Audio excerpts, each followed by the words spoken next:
Karibu kwenye kipindi chako pendwa kabisa cha Chumba cha Demokrasia, ambapo hapa tunapata wasaa kuzungumza masuala mbalimbali yanayohusiana na demokrasia. Na leo upo na mimi Philip Mulashani kwenye kipindi hiki, lakini pia nimebahatika kuwa na kijana mwenzangu ambaye tutazungumza masuala mbalimbali kuhusiana na demokrasia, lakini pia tutazungumza kuhusiana na chaguzi ambazo ziko mbele yetu, chaguzi ya serikali ya mitaa ambayo iko mwaka huu, lakini pia mwakani kuna uchaguzi mkuu. Vijana tunafahamu sisi kama vijana tulikuwa tufanye nini. Kwa hiyo tutaweza kuzungumza kwa undani, uwe nasi ili uweze kupata mengi ambayo tumekuandalia. Na niko na kaka Malekela. Kaka Malekela, karibu sana. Shukrani. Karibu sana kwenye Chumba cha Demokrasia. Asante. Vijana lakini pia Watanzania na watazamaji wote wa kipindi cha Chumba cha Demokrasia wako tayari kukuangalia na kukusikiliza. Karibu. Asante sana. Kwanza nitumie nafasi hii kuwashukuru sana shirika la Action for Democratic Governance kwa kuweza kunialika katika kipindi cha Chumba cha Demokrasia. Nimekuwa mdau wa muda mrefu wa kufuatilia na nilikuwa nasubiri kwa hamu kwa nami kushiriki na kutoa maoni yangu kuhusiana na masuala ya demokrasia katika nchi yetu. Niko tayari kama kutakuwa kuna mambo kadhaa ya kufafanua, lakini kubwa zaidi nadhani tunaangazia masuala ya uchaguzi ambao uko mbele yetu, ambao ni uchaguzi wa serikali za mitaa mwaka huu 2024 pamoja na uchaguzi mkuu mwakani. Vijana tumejipanga vipi kuelekea kwenye uchaguzi mkuu? Na kidogo kwa kijana ambaye akufahamu, labda wengine wanakufahamu, tuambie kaka Malekela wewe ni nani na shughuli zako ni nini, lakini pia ukiunganisha na masuala ya uchaguzi hasa kwa vijana. Mimi naitwa Malekela, ni kijana wa Tanzania, lakini pia tunasema ni concerned citizen, raia mfuatiliaji ambao anahakikisha kwamba anafuatilia mambo yanavyoendelea katika jamii zetu, lakini pia kushiriki katika kuchangia maendeleo kwenye jamii kupitia kushiriki katika mikutano ambayo inafanyika ya maamuzi katika ngazi ya jamii yangu niliyopo, lakini pia kushiriki kutoa maoni katika mchakato mbalimbali katika nchi yetu kama sauti ya vijana. Tunafahamu tumekuwa tuna mchakato wa kutengeneza dira ya taifa mwaka huu ambao unaendelea, na mimi pia nimekuwa nishiriki kamilifu katika mchakato kama hivi. Kwa hiyo ninajivunia kwanza kuwa kijana ambaye nipo active katika masuala ya maendeleo ya nchi yangu, lakini pia katika kuchagiza mabadiliko katika sekta mbalimbali ambazo zinahusu ama zinaathiri ushiriki na ushirikishaji wa vijana katika ufanyaji wa maamuzi. Na zaidi sana kwa wale wengine ambao wanafahamu kwa ufuatiliaji wangu, nimeshiriki pia katika mwaka 2020 nimeshiriki katika mchakato wa uchaguzi katika mchakato wa ndani ya vyama vya siasa. Ni wanachama wa chama cha siasa. Nimeshiriki kwa maana ya kutumia haki yangu ya kikatiba kuweza kushiriki kugombania nafasi za uongozi katika jamii. Kipindi hicho nilikuwa na umri wa miaka 25, na wakati nashiriki kipindi hicho, kwa kufupi sana, wengi walikuwa wanasema wewe ni mdogo sana. Unajua ni miaka 25, katiba inasema miaka 21 naweza kugombania nafasi. Nilikuwa nagombania nafasi ya ubunge kipindi kile, lakini na miaka 25 watu wanasema wewe bado mdogo sana bwana, unajua. Wakaniuliza, kwanza umeoa? Nikasema bwana bado. Wakasema sasa ndugu yangu, kama wewe bado hata swala la kukamilisha familia yako halijakamilika, unataka kuja utuongoze, kitu ambacho kwa kweli kina discourage. Kwa kuna ule mtazamo fulani katika jamii ambao haujakaa vizuri, kuona kwamba vijana pengine tuna uwezo mdogo wa kuongoza, vijana hatuna mchango mkubwa katika sekta nzima ya maendeleo kwenye jamii yetu, hatuna mawazo ya kuweza kuiboresha jamii zetu. Na mawazo kama hayo mwisho wa siku pia yanaathiri hata ile nia ya vijana kutaka kwenda kugombania nafasi katika ngazi za mitaa, katika ngazi za uchaguzi mkuu. Na wakati mwingine mawazo kama hayo ndio ambayo yanafanya hata vyama au wale wanaofanya maamuzi kutokuwapa nafasi ya vijana, kutokuwapitisha vijana kwenda kugombania hizo nafasi. Kwa sababu unajua mfumo wetu wa uchaguzi unategemea, hatuna mgombea binafsi, bado watu wanategemea kupitia vyama vya siasa. Na hii ni katika chaguzi zote, kuanzia chaguzi za mitaa mpaka uchaguzi mkuu. Sasa wale ambao wanapitisha jina la mgombea wa chama, wakati mwingine wakiwa na hizo mentality, hawapitishi vijana kwa sababu wanaona ni watu ambao pengine uwezo wao ni mdogo katika kufanya maamuzi. Sasa ni kweli kwamba tuna uwezo mdogo. Je, tuna sehemu tumekwama mahali katika maisha yetu ya kila siku labda, na vitu vingine kama hivyo? Nadhani hiyo ni changamoto ya kuendelea kujadiliana. Lakini kwa ufupi, mimi nadhani ni muhimu vijana tukajitokeza kuendelea kupambana na hizo dhana potofu ya kwamba vijana hatuna uwezo wa kushika nafasi tuendelee kujitokeza kugombania nafasi, lakini pili kujitokeza kuwaunga mkono vijana wenzetu wanaenda kugombania nafasi, lakini tatu kwenda kupiga kura, sababu sisi tuko wengi katika jamii. Ukizingatia kwa mujibu wa sensa ya watu na makazi ambayo kutoka mwaka jana, ripoti inatuonyesha sisi vijana tuko wengi zaidi ya 35%, na ukiangalia tumefikisha ule umri wa miaka 18 ambao unaruhusiwa kikatiba kupiga kura.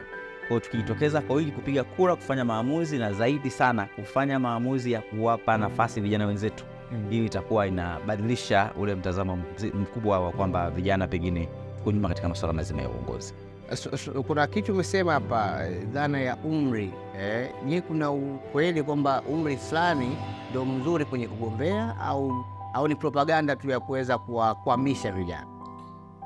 Unajua bwana, ukiwa kutakiwi utatengenezewa kila aina ya sababu. Ukiwa unataka aina fulani ya watu, watasema bwana, watu weusi wote msiingie hapo. Unajua sababu mfano, unajua hapo tayari nilishatolewa hapo.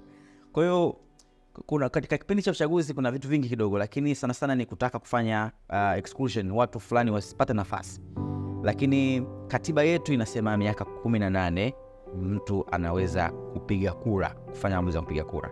Bado tuna mgogoro mzito wa kuendelea kupigania haki ya watu wenye miaka 18 ambayo inasemekana wanaweza kufanya maamuzi ya kuchagua nani kiongozi, na wao pia wawe na haki ya kupiga ya kugombania, kwa sababu sasa hivi tuna changamoto watu miaka 18 wanakuta hawaruhusiwi kugombania baadhi ya nafasi za uongozi katika nchi yetu mpaka afikishe miaka 21.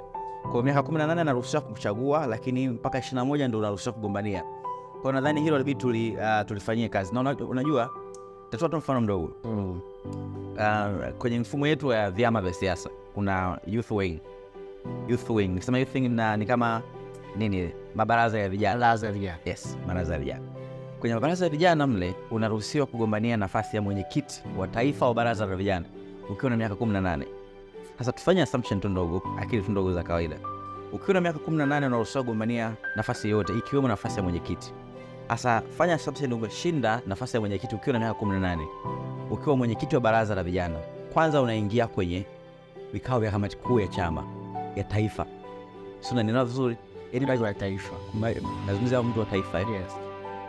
Hata kama ingekuwa ni kwenye ngazi ya kata, hata kama ngazi ya wilaya, bado anaingia kwenye vikao vya wakubwa. Sasa huyu mtu anaweza kuingia mpaka kwenye kikao cha chama cha ngazi ya taifa kwa umri wa miaka 18. Anashindwa vipi kuwa mwenyekiti wa kitongoji? Anashindwa vipi kuwa mwenyekiti wa mtaa? Anashindwa vipi kuwa diwani? Lakini fikiria wanafunzi wa chuo kikuu kwa mfano, miaka 20, 21 anaongoza chuo kikuu, mfano chuo kikuu cha Dar es Salaam kina wanafunzi hadi 40. Huyu mtu anashindwa vipi kuongoza mtaa wenye watu 1250 kwa mujibu wa miongozo ya serikali yetu, kwa maana ya size hiyo ya watu? Anashindwa vipi? Kwa kweli nadhani hakuna uhalisia wa kwamba umri unaweza kumfanya mtu asigombee, lakini kuwa na miaka 18 hakufanya mtu uwe kiongozi. Lazima kuwe na effort za ziada ambazo mwenyewe, maandalizi ya ziada ambayo mwenyewe unajiwekea ili kuweza kushika hizo nafasi, ikiwemo kwanza kufuatilia kwa maana ya mambo ya uongozi yamekaeje kwenye jamii, lakini pili kushiriki ili mwisho wa siku unakuwa unajua kwamba changamoto katika jamii yangu ni 1 2 3 4, lakini tatu ni ile unajiwekaje wewe mwenyewe. Siku hizi vijana bwana, maadili tuna changamoto. Sasa uwezi tu kama umefikisha umri wa kugombea ukasema na unaweza kugombea na wakati maadili yako hajakaa vizuri. Kuhakikisha kwamba mtu anajiattach vizuri na jamii na kuweka vizuri haiba yake, ili mwisho wa siku hata jamii isiwe na doubt kuhusiana na kumpa huyo mtu nafasi, kwa kuwa kwanza anajiheshimu mwenyewe, lakini pili yupo karibu na jamii yake na anashiriki katika shughuli za maendeleo na ni mfuatiliaji wa mambo. Kwa hiyo nadhani hiyo ni muhimu, kwa maana ya tuendelee kupigania nafasi za kugombea kupata nafasi, lakini pili tuendelee kujiandaa kuzishika hizo nafasi, na mwisho zaidi cha muhimu, tukizipata hizo nafasi sisi vijana, kijana mmoja akipata nafasi anaonesha mfano gani ambao utabadilisha mindset za jamii kwamba vijana wanaweza. Unakuta kijana mdogo anapata nafasi, anakuwa kiburi, anakuwa anakandamiza wengine, anakuwa anaumiza watu kiasi kwamba watu wanaona kwa sababu ya akili zake ni mdogo ndio maana anafanya mambo kama haya, na anabania risk watu wengine, vijana wengine wengi zaidi kuweza kuaminiwa kwenye jamii. Nakushukuru sana, umeweza kuelezea kwa ukubwa wake, lakini pia umeweza kutoa taswira ya vijana kwenye masuala ya uchaguzi. Tupate mapumziko mafupi, tukirudi tutaendelea na mjadala wetu.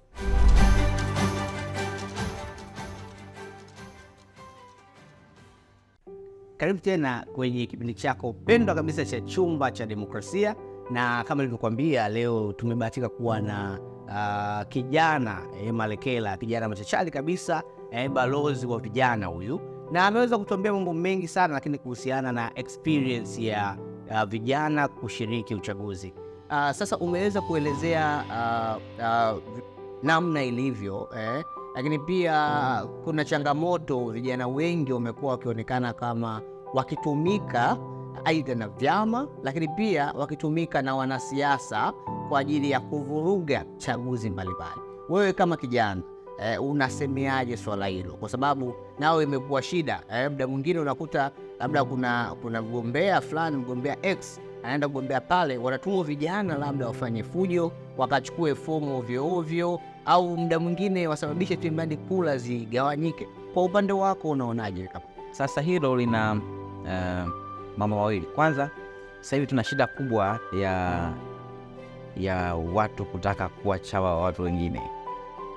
Unataka anachosema yule bwana, wewe uko tayari, hata kama aseme jambo la kijinga kabisa, unamuunga mkono, unaenda anachotaka kufanya. Mwisho siku unafanya kitu ambacho pengine kinahatarisha hata usalama wako mwenyewe.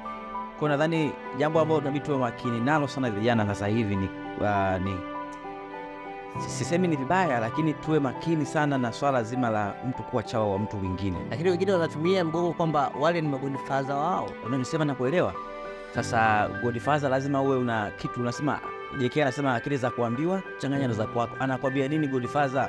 Anakwambia ukampige mwingine. Vipi yule bwana akirudisha utakuwa naye godfather atakusaidia?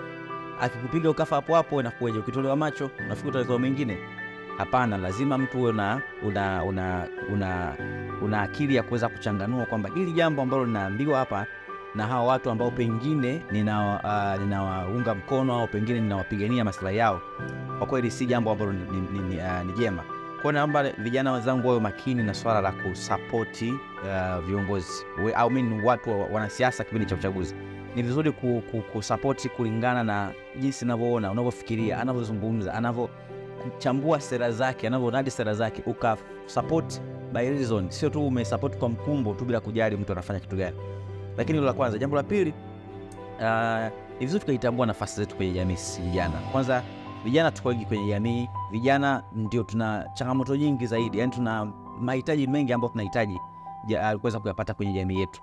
Sasa tunavyoenda kwenye kipindi cha uchaguzi, ni vizuri tukawa tunapata muda wa kutosha wa kusikiliza zile sera ili tuweze kufanya maamuzi sahihi bila kuwa influenced, lakini zaidi kujiepusha na vurugu kipindi cha uchaguzi. Kwa sababu at the moment nimekupa shilingi 10,000 ukapige mtu, kumbuka yule mtu akikurudishia lile jiwe lile usoni lao likakupata, matibabu yake sio 10,000, na hapo kuna mawili, upone ama ufe.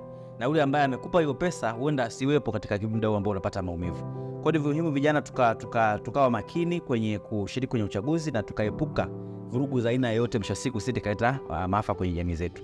Na kwenye jambo hilo ambalo umelizungumza la kipindi cha uchaguzi, vijana tunakaa kama tunatumika. Kwa namna nyingine kutumika si kitu kibaya. Kama kuna mgombea fulani mnamuelewa, mkaamua muunge mkono, mfano kijana mwenzenu, mnasema bwana sasa hivi bwana tunataka kijana mwenzetu washike hatamu katika jamii, tukaamua kumuunga mkono kwa nguvu, tukamnadi, tukampambania mpaka akashinda. Hilo si jambo baya, kwa sababu tunataka kuona mabadiliko yakitokea, na kipindi cha uchaguzi ni muda mzuri wa kuonesha mshikamano, na hasa mshikamano katika ajenda ambazo zinagusa maisha ya vijana, ajenda ambazo zinagusa maisha ya jamii zetu. Tunaelekea uchaguzi zilizo mbele yetu. Je, vijana kwa kiasi gani, vijana ambao wako kwenye vyama vya siasa, lakini pia na vijana wote kwa ujumla wa Kitanzania, ni kwa kiasi gani wanauelewa wa sheria mbalimbali, lakini pia miongozo ambayo inasaidia kwenye masuala yote ya uchaguzi na demokrasia? Unahisi vijana wanauelewa kiasi gani? Sasa swala la kiasi mpaka nini nimepima lakini kwa mujibu wa experiences zilizopita, uzoefu uliopita, nimefikiria 2019 nadhani tuwe vile walikuwa wanaonyesha kwamba vijana wengi walijiandikisha lakini hawakwenda kupiga kura. Na watu wanajiandikisha kwa sababu wanajua kuna kikadi kile unapata. Kile kikadi unaweza ukasajilia line, unajua unaweza kufanya baadhi ya mambo kufanya akawa mepesi. Sasa watu wanakimbilia kuelisha sababu hiyo, kwa sababu pia hata vitambulisho vya NIDA upatikanaji wao kidogo ni mgumu ukikompea na upatikanaji wa vitambulisho vya kupigia kura. Sasa ni vizuri vijana tukaendelea kuelimisha. Swala la uelewa ni swala la muda mrefu, kujenga uelewa. kuendelea kuelimisha kupitia vyombo vya habari, kupitia kazi ambazo mmezifanya nyinyi na washirika mengine mengi, ili vijana waone umuhimu wa kufanya maamuzi kipindi cha uchaguzi. Lakini sio hilo pekee yake, umuhimu wa kuchukua nafasi, kugombania hizo nafasi, ili mwisho siku vijana wakashika hatamu katika kuongoza harakati za maendeleo kwenye jamii yetu. Kwa hilo ni jambo la msingi kuhakikisha kwamba vijana hawaachi nyuma. Na kwenye swala zima la swala zima la uelewa, kwa yule ambaye anadhani anafahamu utaratibu wa namna ya kushiriki kwenye kipindi cha uchaguzi, kipi kinapaswa kifanyike, kipi hakipaswi kufanyike, basi tushitoane na wenzetu, sababu vijana wengi sisi tufuatilii, umeona simu zetu tunatumia kuangalia entertainment sana, pengine tufuatie taarifa zile, miongozo inatupita, kanuni zinatupita, lakini unajua sasa kuna mwenzangu hapa anachokifanya hiki ni kinyume na sheria kipindi cha uchaguzi na kina madhara yake, kitamgharimu yeye na mgombea ambaye tunamsupport. Kwa tunafanyaje? Tunamkumbusha, tunashtuana. Changamoto ambayo tunayo vijana ni kwamba hatushtuani, tunamwacha mtu akosee, litakalomkuta na limkute. Sasa hiyo sio nzuri, maana mwisho siku inakuwa inaathiri ule mustakabali mzima wa jamii. Kwa nadhani ni vizuri tuendelee kutoa elimu, lakini pia vijana ambao wanaofahamu waendelee kuwashirikisha wengine, na tuna mitandao ya kijamii sasa hivi, tukiitumia vizuri na tukafikisha ujumbe kwa vijana wengi zaidi. Kwa kumalizia, hapo mwaka huu tunaifahamu uchaguzi, wewe ushauri wako ni nini kwa vijana, lakini pia kwa jamii na serikali? Kwa kumalizia, ushauri wako ni nini kwa vijana?